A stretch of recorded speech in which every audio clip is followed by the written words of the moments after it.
getting redshirted to giving a shot, a bye week to taking over the job, the UMass game.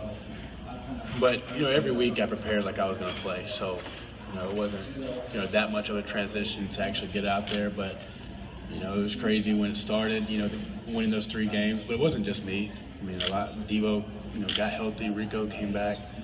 A lot of guys, stepped in and had a big role in it. What prepared you the most for that opportunity mid-season? Just really soaking in all that Coach Roper teaches us, and just preparing every week. You got to prepare every week to have success, because if you try to change it in 1 week, it's not going to be good. So every week you just got to prepare like you're going to play. What was sort of the timeline? I mean, how did you get told that, hey, we're not going to be redshirting you anymore, like, get ready? So, that the week of the bye week, I think on that Sunday, Coach Muschamp sat me down and said, we're going to give you a chance. He said, you do good at practice this week, you'll play against UMass, and we'll see where it goes from there. And I just took it in stride and tried to just do my best and put it all out there on the field. Did you have a welcome to the SEC moment? Did anybody light you up? Do you have a welcome to the SEC moment? Definitely against Tennessee, second game. Derek Barnett got me a few times on a couple screens, kind of going back, and I flip it over his head, and he gets me and just puts it right in the dirt. So that didn't feel too good, but that was definitely that moment. What's his experience today been like for you? No, it's been crazy.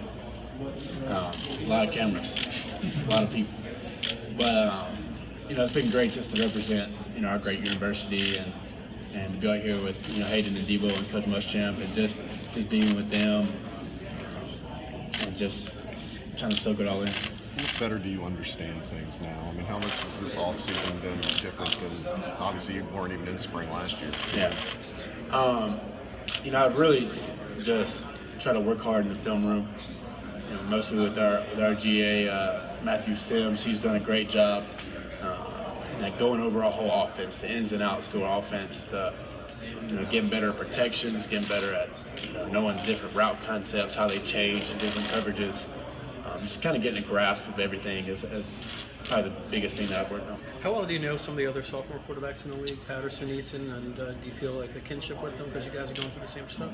Yeah, at the Manning camp, I got to really interact with them a lot. Probably the closest guy was I got close with Jalen. We really hung out a lot and just talked about everything, our experiences, that being 2 young quarterbacks, leading the team, the different things that we've picked up, different things that we've learned. That's what we talked about the most, and just hanging out with them has been great. How'd Jalen look at the Manning camp?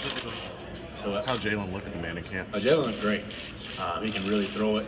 All that crap about he can't throw it that's untrue. That dude can spin it, so he looked good. What did Jalen say specifically to you? Yeah, he just talked about how you don't always have to be a vocal leader all the time, and really just the main thing is if you work hard, guys will follow you. The guys see you, busting your tail every day at practice, they'll follow you. Did you guys have competitions there, like on little contests or anything? Yeah, so we had a competition at the very end. We were like hitting golf carts going across the field, and it just started pouring down rain right in the middle of it. But we finished it. Honestly, I forgot who won, but it was fun just to be there with them and all being in the rain. It kind of turned into like a big fun, not joke. We were still competing, but at the end of the day, we knew that it's a monsoon out here, but it was fun. What motivated you to reclassify, and how much did you even know about that before you went through that process?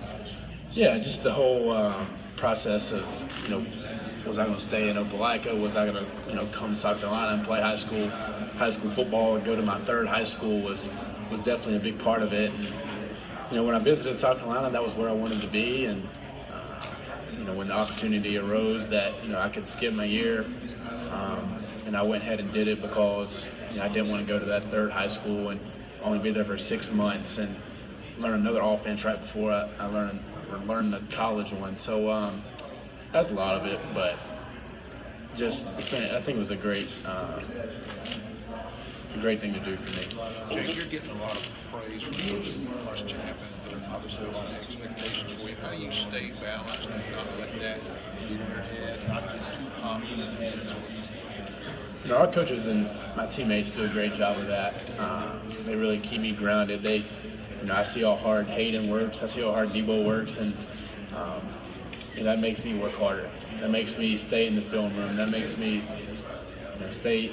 I can't work out with Hayden. He would kill me, but it makes me make sure I'm taking care of my shoulder, everything like that. And it'd be a disservice to me if I didn't work hard for them. And so that's the big thing. I just try to go in and be the same guy and just stay grounded.